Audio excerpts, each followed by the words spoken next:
En este video voy a responder a todas las preguntas que tú me enviaste la semana pasada a través del Instagram.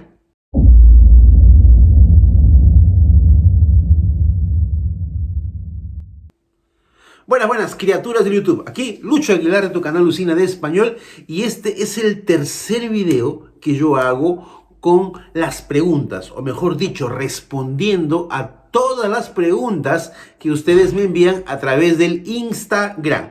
Y aprovecho para decirte que si todavía no me sigues en el Instagram, entonces sígueme, que estás perdiendo mucho contenido interesante. Bueno, como decía, este es el tercer video respondiendo a preguntas. Entonces yo te recomiendo fuertemente que tú visites estos otros dos videos porque hay muchas preguntas y las respuestas pueden ayudarte. Y una cosa que yo pude constatar es que las preguntas, las dudas, las dudas son siempre muy parecidas. Las preguntas siempre se repiten o tienen más o menos el mismo sentido, que son las dudas más comunes. Bueno, vamos entonces a las preguntas. Y si tú eres nuevo por acá, suscríbete al canal. Yo soy Lucho Aguilar, tu profesor de español online. Vamos entonces a la primera pregunta, que dice lo siguiente. Meu nome é Maria, mas meus amigos que são nativos, quando escrevem meu nome, escrevem Maria com acento. Confusa acentuação, ¿no? Muy bien. Bueno, en primer lugar quiero decirte que las reglas de acentuación realmente del portugués y el español son reglas diferentes. Pero podemos usar algunas estrategias para acentuar correctamente algunas palabras. Por ejemplo, como la persona dice, y dice muy bien, que en español la palabra María, el nombre María tiene tilde, tiene acento. María tiene tilde. Entonces lo que yo siempre digo es lo siguiente. Tú tienes que trabajar por asociación. ¿Cómo así? Bueno, en español, todas las palabras que rimen con María tendrán tilde. Voy a repetir. Todas las palabras que rimen con María tendrán tilde. Por ejemplo, sería rima con María. Entonces sería tiene tilde. Sería, compraría, iría. ¿Te das cuenta? Entonces, esa es una regla asociativa y tienes tú que apoderarte de eso y comenzar a acentuar gráficamente a las palabras que riman con María. Podría, tendría, etc. ¿Está bien? Vamos a la próxima pregunta. O que quer dizer desde logo? Muy bien. Bueno, yo pienso que lo que la persona quiso decir aquí es qué cosa quiere decir desde luego. Muy bien. En español tenemos una frase, una expresión que es desde luego. El problema surge cuando el alumno brasileño intenta hacer la traducción literal de esto. Desde, es desde. Luego debe ser logo. Entonces, desde logo, esa frase no tiene mucho sentido. Desde luego significa claro que sí. Es una respuesta afirmativa. Obviamente, claro que sí. Exactamente. Por ejemplo, si tú me preguntas, Lucho, si yo entro a tu curso Español 21, ¿yo voy a destrabar mi español? Yo te responderé, desde luego. Claro que sí, evidentemente. Entonces, empieza a utilizar esta expresión. Desde luego, es una expresión de respuesta afirmativa o confirmativa. ¿Está bien? Bueno, vamos a la próxima pregunta. Veamos. Se você quer realmente falar espanhol, você precisa de duas coisas. Primeiro, determinação. E em segundo lugar, projeto. Conheça meu curso Espanhol 21. Link na descrição do vídeo. La próxima pregunta dice, ¿por qué está errado el Carlos y la Andresa se van a casar? Muy bien.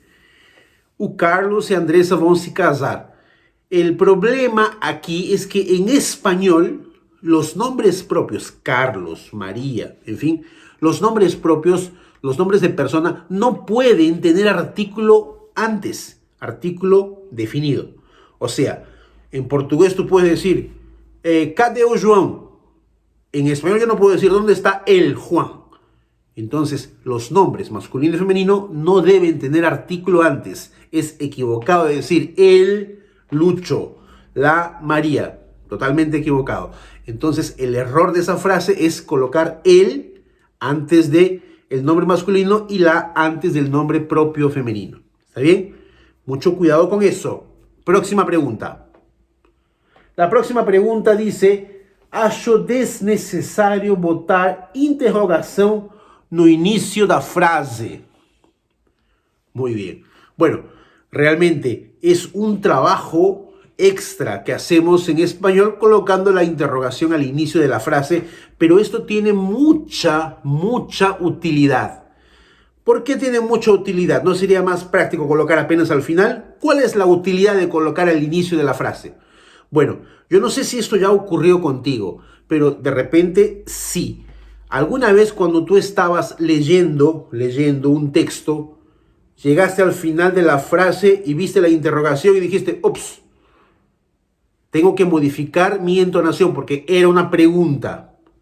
Entonces, en español, cuando nosotros encontramos este signo de interrogación abierto, ya nos avisa, este signo nos avisa, es una señal de que debemos cambiar nuestra entonación porque lo que viene a continuación es una pregunta. Entonces tiene que sonar como pregunta. Ese es el objetivo. Claro que en la vida práctica, por ejemplo, entre amigos o en el WhatsApp, cuando escribimos con prisa no colocamos la interrogación al inicio o al final. Muchas personas la colocan, pero la tendencia es a colocar apenas para el final. Pero colocar la interrogación al inicio es importante. La regla dice que tiene que utilizarse justamente para cambiar la entonación. ¿Está bien? ¿Quedó claro? Perfecto. Vamos a la próxima pregunta que me enviaron. La próxima pregunta dice: si dois é dos y duas también es dos, ¿cómo diferenciar masculino y femenino? Muy bien. Bueno, en español solamente existe la palabra dos. D-O-S. Yo digo 1, 2, 3, 2. Y este 2 sirve para masculino y para femenino. Por ejemplo, yo digo, yo tengo dos amigas. Yo tengo dos amigos. Muy simple, pero ¿cómo voy a saber que ese dos es masculino o se refiere a algo femenino? Simplemente por el contexto, así de simple. ¿Está bien? Entonces recuerda, tengo dos libros y tengo dos revistas. No existe duas, ¿de acuerdo? Prosigamos con la próxima pregunta. La próxima pregunta dice lo siguiente: meu sonho é ter um certificado internacional de espanhol. ¿Es difícil a prueba? Muy bien. Bueno, certificación internacional. Existe en el mercado dos certificados que son los más famosos, que tienen más renombre. El principal es el DELE y el otro es el CIELE, que tienen validad mundial, ¿vale? En todo el mundo. Estas pruebas, estos exámenes internacionales son pruebas padronizadas. Entonces siempre existe una parte que es una parte de comprensión de texto, una parte de comprensión auditiva, otra parte de redacción, tienes que escribir, y otra parte de entrevista oral. Y para conseguir eso, ese certificado depende mucho del nivel que tú quieras aplicar, porque existe un nivel A1, A2, B1, B2, C1 y C2.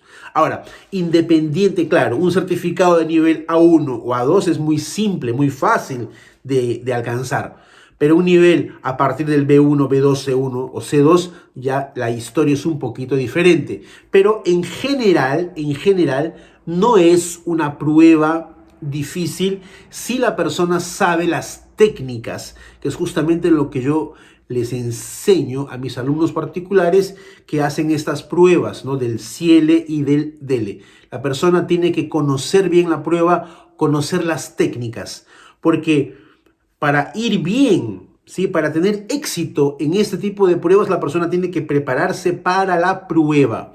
Incluso hay muchas personas que hablan el español y lo hablan bien, que hicieron la prueba y reprobaron, no fueron aptas, no pasaron en la prueba. ¿Por qué? Porque no conocían las estrategias de cómo hacer cada parte de la prueba. La parte oral es apenas una de las 4 partes, ¿está bien? Entonces, es una prueba fácil, es una prueba, digamos que de dificultad mediana. Y para pasar la prueba necesitas técnica, necesitas prepararte con alguien que te enseñe todos los trucos para cada parte de la prueba. ¿Está bien? Vamos a la próxima pregunta. La próxima pregunta, que es la pregunta número 7, dice: fiz curso de espanhol de 1 ano e meio. 1 ano e meio. Entendo muito bem, mas não falo. O que fazer? Bueno, esto es una cosa bastante común, es una cosa que ocurre prácticamente siempre, ¿no? La persona estudia un curso de español, un curso completo, los llamados cursos completos de español.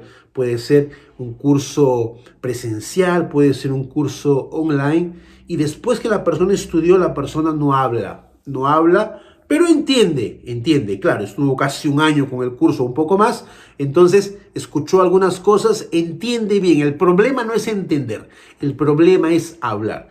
¿Por qué? Existen varias razones, pero te voy a mencionar una.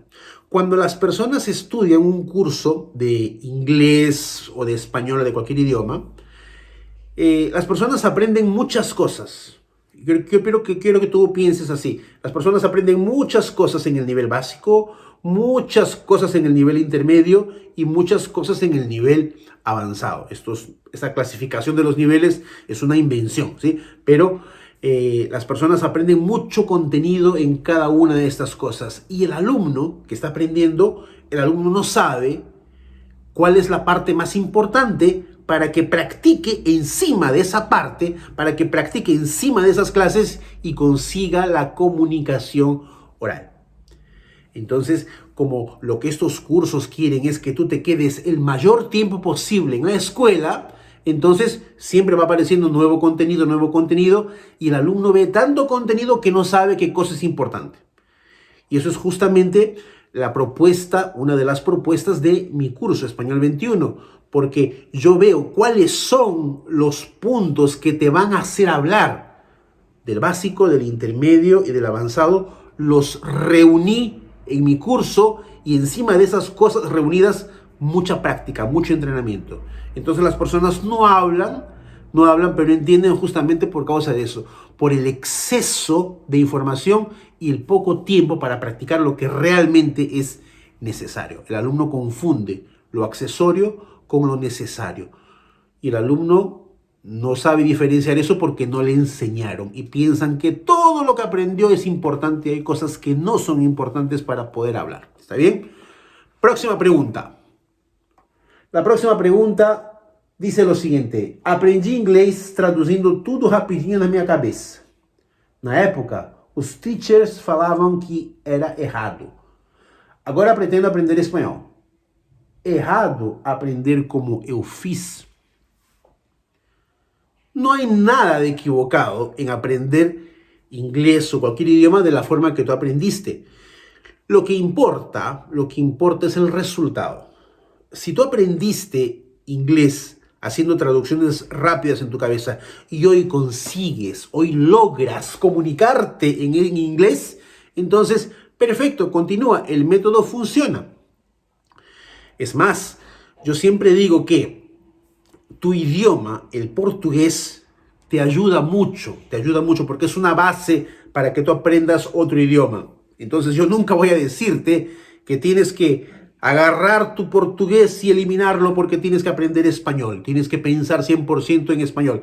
Existen ejercicios para pensar en español, pero esto es una cosa que yo no creo que la persona empiece a pensar únicamente en español. Hay muchos casos en que la persona sí piensa todo el tiempo en español siendo brasileño, pero la gran mayoría no, y está todo bien, Si tú estás hablando en español y tú sabes que estás traduciendo rápidamente algunas cosas y está funcionando, no hay ningún problema. esta asociación del idioma materno que tú tienes con algunas reglas o características del idioma que tú quieres aprender, eso funciona, realmente funciona. Puede ayudarte y ayudarte mucho. No hay nada de malo en pensar en portugués y hablar en español siempre y cuando tú consigas comunicarte bien. ¿Está bien? Próxima pregunta. Se sente frustrado com seu espanhol? Te convido a conhecer meu curso Espanhol 21. Link na descrição do vídeo.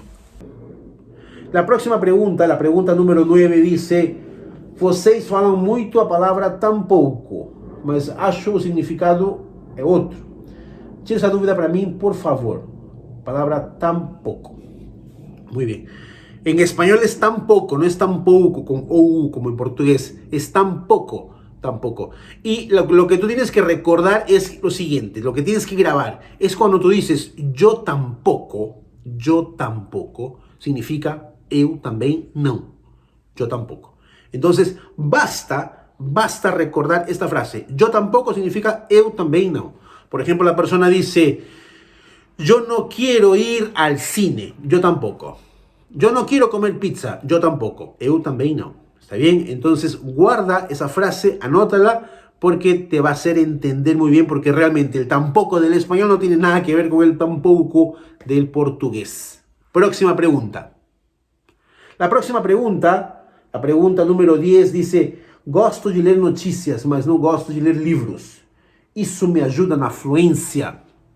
No te ayuda en la fluidez, pero sí te ayuda en la construcción de un buen vocabulario, que son cosas diferentes, ¿está bien? Claro que si tú eres una persona que tiene fluidez y tiene un buen vocabulario, entonces será mucho mejor, ¿está bien? Pero no quiere decir que una persona que lee mucho tenga fluidez. No hay una relación directa. Hay personas que tienen un vocabulario que no es muy grande y tienen fluidez. Y hay personas que tienen un conocimiento de vocabulario enciclopédico y no tienen fluidez. ¿Está bien? ¿Cuáles son los beneficios de leer noticias? Esto me llamó mucho la atención y es una cosa muy, muy interesante porque en esta pregunta estoy respondiendo unas 4 preguntas que me hicieron. Que es lo siguiente: leer noticias es bueno, es buenísimo. ¿Por qué? Porque en primer lugar es un vocabulario, un español que se utiliza palabras actuales. Es diferente cuando tú estudias o lees un libro en español. Imagínate, un libro de 500 páginas en español sobre un tema cualquiera. Tú no sabes si el idioma original de ese libro es en español, no sabes si la traducción es la más adecuada, no sabes si el lenguaje utilizado es de acuerdo con la época, con este año que estamos viviendo. Entonces, leer noticias tiene muchas ventajas. Una de ellas es justamente saber que estás leyendo el español actual.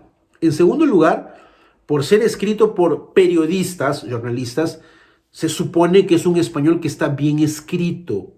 Y si un español está bien escrito, entonces tú puedes asimilarlo, captar, absorber frases, porque ya están con una gramática correcta. Entonces no tienes que perder tiempo con gramática, sino apropiarte de algunas frases que ahí están.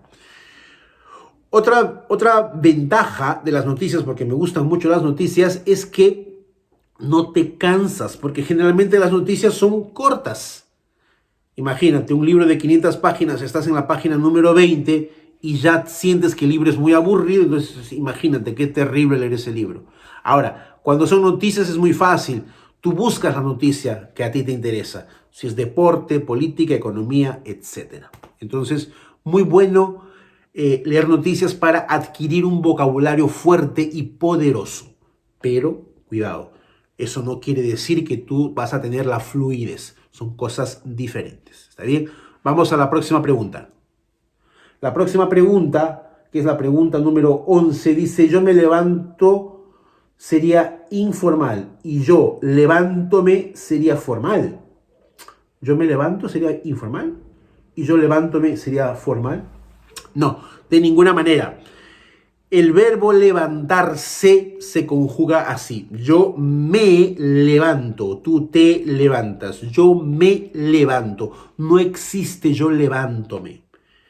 Guarda lo siguiente, que cuando un verbo está conjugado, en presente, pasado, futuro, cuando un verbo está conjugado, el pronombre me, te, le, etc., siempre aparecerá antes del verbo conjugado. Nunca aparecerá después. Entonces no existe levántome. No existe. Es yo me levanto. En algunas situaciones el pronombre aparece después del verbo, sí, pero esos son otros casos. No son verbos conjugados ni en presente, ni en pasado, ni en futuro. ¿Está bien? Entonces no existe yo levántome, es yo me levanto. Próxima pregunta. Esta pregunta, la pregunta 12 dice: gosto de falar espanhol mudando meu sotaque, mas tem professores falando que isso é bobagem e que tenho que usar meu sotaque brasileiro mesmo, porque essa é a minha identidade. Fiquei meio triste. Muy bien. Bueno, te hablo por experiencia propia. Te voy a hablar un poco sobre mi experiencia. Yo cuando llegué aquí a Brasil, yo dije, yo necesito aprender a hablar español aprender a hablar portugués como un brasileño. Y siempre que las personas me decían, cuando hablaban conmigo por teléfono o me escuchaban hablar español o portugués, otra vez, las personas me preguntaban: ¿de dónde eres? No eres de aquí, ¿verdad? Escuchaban lo que yo decía y me decían: ¿de dónde eres? Incluso por teléfono, ¿no? Y eso me incomodaba mucho. La persona me entendía, pero eso me incomodaba, era una cosa personal, me incomodaba. Yo quería comunicarme y pasar desapercibido. Entonces yo dije, yo necesito hablar como un brasileño. No importa si era un brasileño del norte, del sur, lo que me interesaba era hablar como un brasileño. Entonces yo comencé a tomar algunos modelos de personas que estaban hablando y comencé a modular, imitación. Y así yo conseguí mejorar mi acento, lo que tú llamas de sotaque. Eso es perfectamente posible, ¿está bien? Pero no quiere decir que si yo no consigo imitar bien a una persona hispanohablante, no importa de qué país, y la persona no tiene esa habilidad de imitar, entonces, mi español es pésimo por causa de eso, porque tengo mi acento, un sotaque muy brasileño. No hay ningún problema con eso. Si eso no te incomoda y tú consigues comunicarte, no hay ningún problema. No hay ningún problema. La cuestión es que yo tengo alumnos que están en otros países, están en un país hispanohablante y ellos quieren pasar desapercibidos. No quieren ser notados. ¿De dónde eres? Por tu acento. Eso incomoda a mucha gente. Si tú eres una persona que dice, yo quería aprender a hablar español, pero con un acento hispano. Hay personas que dicen, no, pero si quieres hablar como un nativo, ¿nativo de qué país? Nativo de Chile. ¿Pero de qué parte de Chile? Entonces, no hay ningún problema que tú tengas este acento característico brasileño. Pero muchas veces el alumno brasileño, la única cosa que quiere es hablar un español y que las personas no noten, no importa de qué país, que no noten que tú eres una persona brasileña. La persona puede pensar, debe ser de un otro país hispanohablante, pero cuando el brasileño habla, es muy característico, se reconoce rápidamente que la persona es un brasileño. Y si tú no tienes ningún problema con eso, está todo bien. Pero si eso te incomoda mucho como me incomodaba a mí, entonces existen formas de mejorar eso. ¿Está bien? Vamos al próximo tópico o a la próxima pregunta. La próxima pregunta dice: ¿cómo fala estoy apaixonada en español? Eso es muy fácil. Se dice estoy enamorada. Estoy enamorada. ¿Está bien? Estoy enamorado, estoy enamorada. Próxima pregunta. La próxima pregunta dice, no consigo pronunciar o R. Debe ser la letra R, ¿no? Es un problema muy serio. Bueno, la misma cosa. Si tú consigues comunicarte, no hay problema. Ahí sí, ahora sí, si no te sale la R y tu R siempre es como ja, je, ji, jo, ju, entonces, bueno, paciencia. Habrá algunos problemas que te vas a confundir, que el nativo puede confundirse. Generalmente no, el nativo va a entender, a no ser que sean palabras que confundan mucho. Por ejemplo, decir jamón y jamón, para el nativo es la misma cosa. Jamón, jamón es presunto. Y Ramón es el nombre de la persona. Entonces, si la persona dice jamón en lugar de Ramón o Ramón en lugar de jamón, entonces el nativo se va a confundir, obviamente. Pero eso ocurre muy poco en algunas palabras muy específicas. ¿Está bien? Próxima pregunta. La pregunta número 15 dice: ¿alguna dica para lembrar los días de semana en español? Siempre me atrapalho. Bueno, los días de la semana en español son lunes, martes, miércoles, jueves, viernes, sábado y domingo. Recuerda, sábado y domingo son iguales. Ahora, existe una frase que es la siguiente: el lumami jubi, que está aquí. Lumami jubi. Es como si fuese un nombre y un apellido, un nombre y un sobrenombre.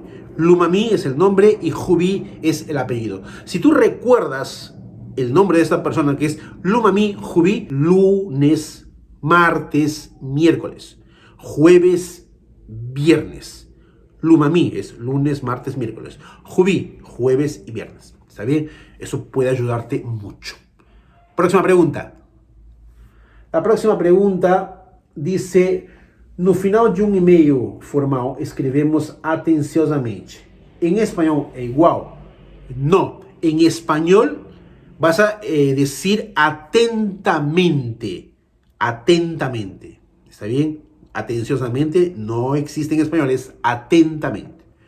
Próxima pregunta. La próxima pregunta dice: ¿cuándo usar hola con H y sin H? Muy bien. Bueno, la palabra hola con H, acá, la palabra hola significa hoy. Y la palabra hola sin H significa onda. Por ejemplo, las olas del mar. Una gran ola para los tablistas o surfistas. ¿Está bien? Entonces, hola con H es un saludo. Hola. Y hola sin H es la ola del mar. Próxima pregunta. La próxima pregunta dice: ¿o qué significa EE.UU? Esta es la abreviación de Estados Unidos. En español, cuando decimos Estados Unidos, aquí en Brasil dicen usan, USA. En español es EEUU, Estados Unidos. ¿Cuál es la regla aquí? Que quando temos aprender espanhol não tem nada a ver com a sua idade, com a sua inteligência ou com o seu conhecimento prévio. Aprender espanhol tem a ver com método. Conheça meu curso Espanhol 21, link na descrição do vídeo. Palabras que son en plural, como la palabra estados, es plural. Entonces, la primera letra, la E de estados, se duplica, EE. Y la otra palabra es unidos, también es plural, entonces se duplica la U, UU. Entonces, UU es Estados Unidos. ¿Está bien? Bueno, espero que estas preguntas y estas respuestas que te he dado te sirvan bastante y te ayuden en alguna duda que tú tengas. ¿Está bien? Y recuerda, si tienes más preguntas para hacerme, entra al Instagram y mándame la pregunta que la próxima semana yo te respondo en un video así como este. ¿Está bien? Bueno, eso ha sido todo. Chao y cuídate.